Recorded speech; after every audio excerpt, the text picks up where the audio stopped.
పార్టీల్ని కలిసి ఒప్పించడానికి కలిసి వచ్చే రాజకీయ పార్టీలన్నింటిని కూడా తీసుకొని పోతాం.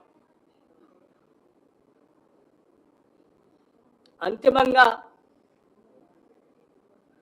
మా అందరి ఆలోచన రాష్ట్ర ముఖ్యమంత్రి రేవంత్ రెడ్డి గారి నాయకత్వంలో ఈ కేబినెట్ యొక్క ఆలోచన దశాబ్దాల ఓబీసీల చిరకాల వాంఛైనటువంటి 42% రిజర్వేషన్ని స్థానిక సంస్థల్లో తీసుకొని రావటం అనేది, అందించడం అనేది మా అందరి ముందున్నటువంటి బలమైన కోరిక, లక్ష్యం కూడా.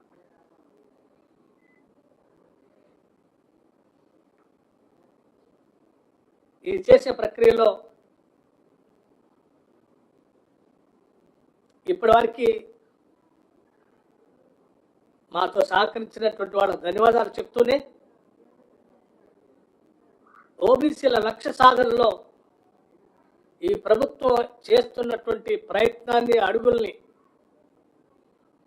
మద్దతిస్తూ ఓబీసీల కోసం సహకరిస్తున్నటువంటి వారికి ధన్యవాదాలు కూడా తెలియజేస్తున్నాను.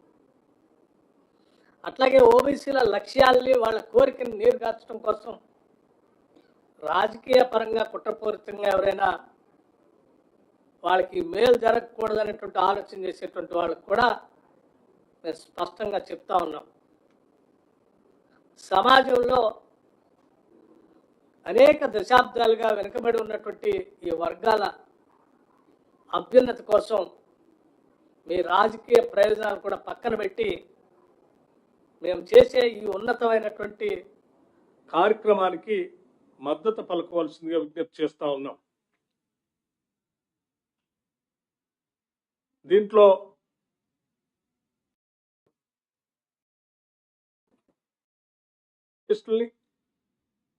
మేధావుల్ని, అట్లాగే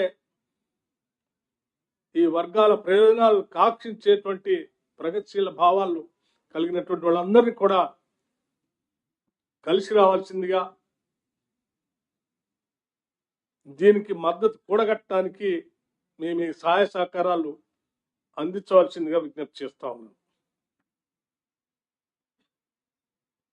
ధన్యవాదాలు.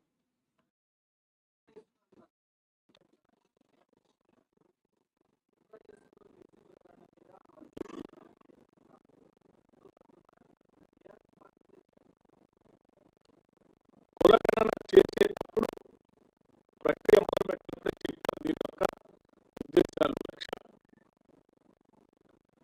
ఆ లక్ష్యాలు సహకరించాలనుకున్నటువంటి డెఫినెట్గా అందులో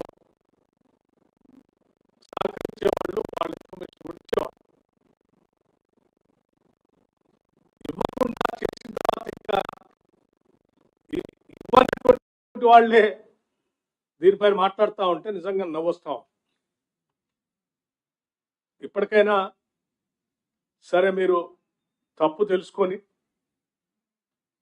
కాంగ్రెస్ ప్రభుత్వం ఓబీసీల కోసం చేస్తున్నటువంటి కార్యక్రమం బాగా ఉంది, మేము కూడా చేరతామని మీరు ముందుకు వస్తూ ఉంటే కాదనకుండా మేము మళ్ళీ ఒకసారి అవకాశం ఇస్తున్నాం. రండి, నిజంగా మీకు చిత్తశుద్ధి ఉంటే సహకరించాం. జాయిన్.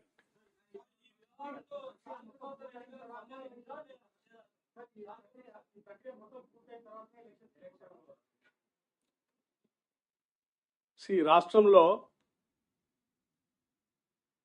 ఈ జనాభాలో ఉన్నటువంటి మేము ఇప్పటికే ప్రకటించిన 56% ప్రజలు ఓబీసీలు ఈ రోజు నుంచి కాదు, ఒక దశాబ్దానికి పైబడి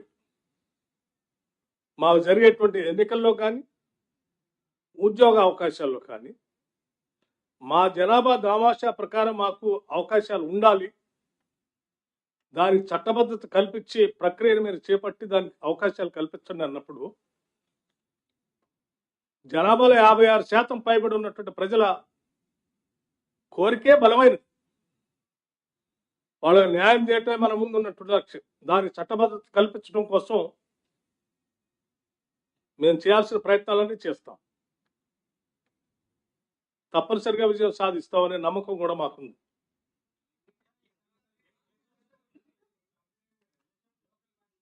నేను చెప్పింది కూడా అదే ఎప్పటిదాకా మీకు.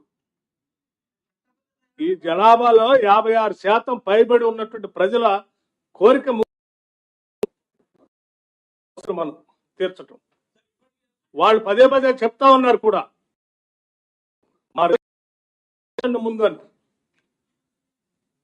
రిజర్వేషన్ తేల్చి వాళ్ళకి న్యాయం చేయాలనేదే మా ఆలోచన. One after the other. అమ్మా ఎస్, ఈ రాష్ట్రంలో 56% ఉన్నటువంటి బలహీన వర్గాల కోరిక, వాళ్ళు రాజకీయంగా, ఆర్థికంగా, విద్యాపరంగా, ఎంప్లాయ్మెంట్ ఉద్యోగపరంగా కూడా వాళ్ళు కోరుకునేటువంటి ఆలోచనల లక్ష్యాలను చేరటానికి ఈ రాష్ట్ర ప్రభుత్వంపై కొంత భారం అయినప్పటికీ కూడా ఆ భారాన్ని కూడా మేము మోయటానికి సిద్ధంగా ఉన్నాం. ఈ ప్రభుత్వం మోయటానికి సిద్ధంగా ఉంది. ఇబ్బంది లేకుండా చూస్తాం.